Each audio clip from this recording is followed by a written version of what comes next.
Քննարկում ենք ֆինանսավարկային և բյուջետային մշտական հանձնաժողովի նախագահի թեկնածությունը և Տիկին Լիաննա Մանուկյանի թեկնածությունը այս պաշտոնում։ Երեկվա քննարկումների արդյունքում Տիկին Մանուկյանը չկա, ափսոս, կարող եմ միանշանակ ասել, որ մենք ունենք ավելի լավ թեկնածու այս հանձնաժողովի նախագահի պաշտոնում և ես իրեն ուղղակի կարող եմ խորհուրդ տալ, նաև իմ փորձից ելնելով, երբ որ Երևանի ավագան նույն Դոնթի բանաձևով Երևանի ավագան ու կրթության հանձնաժողովի նախագահն էի, կրթության ոլորտի գիտելիքներ ունեի, բայց օրենքների, կարգերի հետ կապված կային խնդիրներ, որ ժամանակի հարց է և դա կարելի է վերականգնել։ Հարգելի գործընկերներ, ստեղ իմ գործընկեր Ծովինար Վարդանյանը ասեց Լիբանանի տարբերակը և Լիբանանի դեֆոլտի թեման տենց հումորային է դարձել, ամենևին։ Ինչ է անում ուժեղ Հայաստանը այս թեմայի հետ։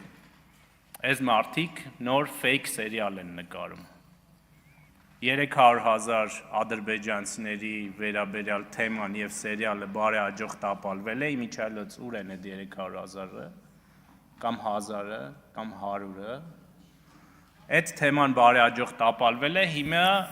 իրենց իսրայելցի, թե այլ ազգի փորձագետները խորհուրդ են տվել ևս մի ահասարսուռ թեմա բերել օրակարգ։ Բայց սիրելի հայրենակիցներ, այս գլխից մենք կվիժեցնենք այդ թեման և հիմա կասեմ ինչու։ Հարգելի գործընկերները, տնտեսագետներ, պարոն Ֆարմանյանը, պարոն Կարապետյանը, այստեղ խոսում են Լիբանանի դեֆոլտի թեմայից, բայց դրա դեմ շատ լուրջ և հստակ հակակշիռ փաստարկներ կան։ Ժորժ ջան, դուք ընդհանրապես վարկանիշային կազմակերպությունների վարկանիշները նայում եք, նույնիսկ եթե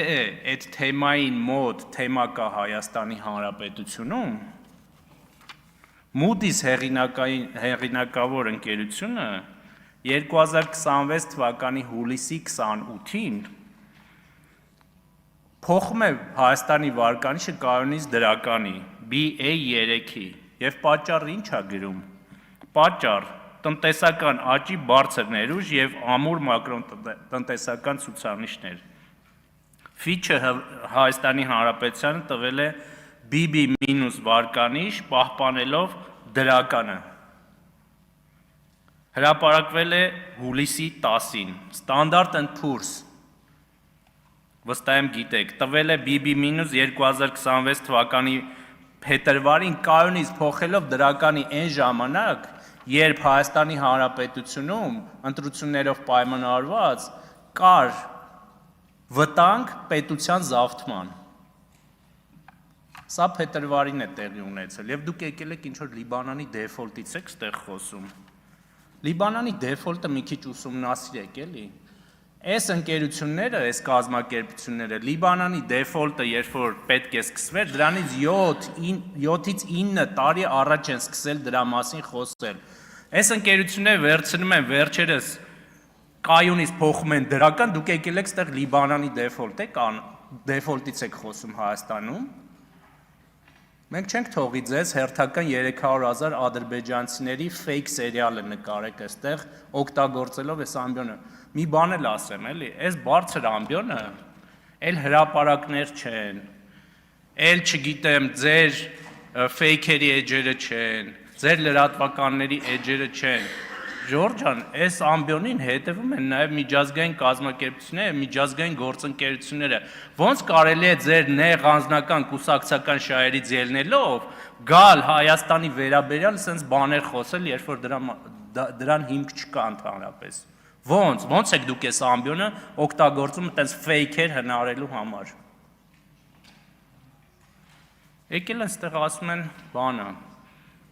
Պարոն Աբրամյանն է ասում, եւս մի բան, որ չի ստուգել է, ընդհանրապես չի ստուգել, այս բարձր ամբիոնից հարց է տալիս, միջազգային բանկերը, դրսի բանկերը ինչի են ստեղից գնում։ Եղբայր, մի հատ ուսումնասիրեք, նոր խոսեք, որովհետեւ ստեղից գնացող լուրերը տիրաժավորվում են։ Ինչ միտման մասին եք խոսում, պարոն Աբրամյան, HSBC հիմնավորումը տեսել եք, բոլոր եվրոպական երկրներից մեծ մասից գնացել են, մարդիկ ասել են, մենք գնում ենք այնտեղ, որտեղից սկսել ենք Մեծ Բրիտանիա եւ Հեռավոր Ասիա։ Ինչ միտում։ Պրոկրեդիտ բանկի մասին գերմանական, որ խոսում եք, ինչի է գնացել այդ կազմակերպությունը ստեղից բանկը, որովհետեւ ներքին կառավարման խնդիրներ ա ունեցել։ Կրեդի ագրիկոլի մասին եք խոսում, ինչի է գնացել, որովհետև Կրեդի ագրիկոլը դուրս է եկել բոլոր այն բանկերից, որտեղ չի ունեցել մեծամասնություն, ընդ որում մինչև վերջերս է մնացել,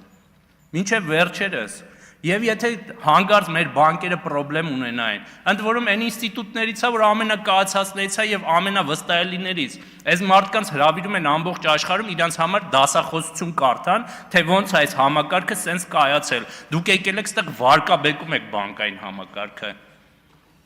ԱԳԲ բանկի բաժնետեր է դարձել 20 միլիոնի ներդրում է վերջերս արել ֆրանսիական ներդրումային գործակալությունը Կարար ընենց լիներ, որ Կրեդի ագրիկոլը ստեղ խնդրեմ տենար բանկից դուրս գար, ֆրանսիական զարգացման գործակալությունը գար 20 միլիոնի ներդրում աներ այդ բանկում, կարող էր այդպիսի բան լիներ։ Մեր թոշակային հիմնադրամը կառավարում է Եվրոպայի ամենամեծ հիմնադրամը, Ամունդին, եթե մենք խնդրեմ ունենայինք իրանք ստեղ կմնային, աշխարհում 7-րդն է, 8-րդն է, Եվրոպայում ամենամեծը։ Ոնց եք դուք գալիս այս ամբիոնիցը տենց բաներ խոսում, ոնց էլի մի հատ բացատրեք։ Պարոն Ֆարմանյանը ասում է բանը, այ Վրաստանում ամենալավ վարկերն են։ Դուք ChatGPT-ից օգտվում եք ընդհանրապես, գոնե դրանից օգտվեք։ ChatGPT-ին հարցնում ես, կարող ես համեմատել բանի Վրաստանի եւ Հայաստանի բիզնես վարկերի տոկոսադրույքները, ինչ է ասում ChatGPT-ին։ Ասում է, եթե դուք վարկ եք վերցնում արտաժույթով, ապա թե Հայաստանում եւ թե Վրաստանում տոկոսադրույքը գրեթե նույնն է, 8% շրջանակներում։ Իսկ ազգային արժույթով վարկավորման դեպքում Հայաստանում հնարավոր է գտնել ավելի ցածր մեկնարկային տոկոսադրույքներով, սկսած 9.5%-ից, մինչդեռ Վրաստանում միջին տոկոսադրույքը կազմում է 11.5%։ Եվ լավ տնտեսագետը պետք է իմանա, որ մեր բանկերը ունեն առավելություն, որտեղ մենք ունենք շատ բանկեր, մրցակցային է Վրաստանում 1, 2, թե 3 բանկ է։ Ու էլի այս ամբիոնը օգտագործել այդպիսի երևույթներ տիրաժավորելու համար։ Հարգելի գործընկերներ, էլի բաներ են հնչել, հա, ամենակարևորը դեռ ժամանակ ունեմ ասելու։ Ասում են, ձեր կառավարությունը մեր արտահանողների համար խնդիրներ է ստեղծել։ Իրենք ընդունում են, որ դա քաղաքական է, այդ հələ քիչ է։ Կա մի ամենաձախողված քաղաքական գործիչներից մեկը մեր դաշտի Ավետիք Չալաբյանը, հայաքվեր։ Ըստ իրավապահների եւ ըստ մամուլում տարածված նյութերի, այս մարդը փետրվարին գնում է Ռուսաստանին, ասում է Ռուսաստանի դիվանագետներին, սիրելի դիվանագետներ, դուք մեզ օգնած կլինեք քաղաքական դաշտում, երբ սանկցիաներ կիրառեք դեպի Ռուսաստան արտահանվող ապրանքների համար։ Ու այսքանից հետո իրենք Հայաքվեի եւ Չալաբյանի հետ ապրիլ ամսին դաշնակցային հուշագիր են ստորագրում։ Ու հիմա եկել են ասում են կառավարությունը մեր արտահանողների համար խնդիրներ է ստեղծում։ Հարգելի հայրենակիցներ եւ արտահանողներ, խնդիրներ ստեղծում են իրենք, որովհետև գնացել են կաբինետներով ֆռացել են տարբեր պետական ատյանների եւ ասել են, որ պետությանը վնաս տալու համար եւ երկրում խնդիրներ ստեղծելու համար պատժամիջոցներ կիրառեք մեր արտահանողների համար։ Այ էսա իրենց քաղաքական ուղին։ Մի օգտագործեք այս ամբիոնը մեր տնտեսությանը վնասելու համար, այլ բաներ հնարեք, շնորհակալություն։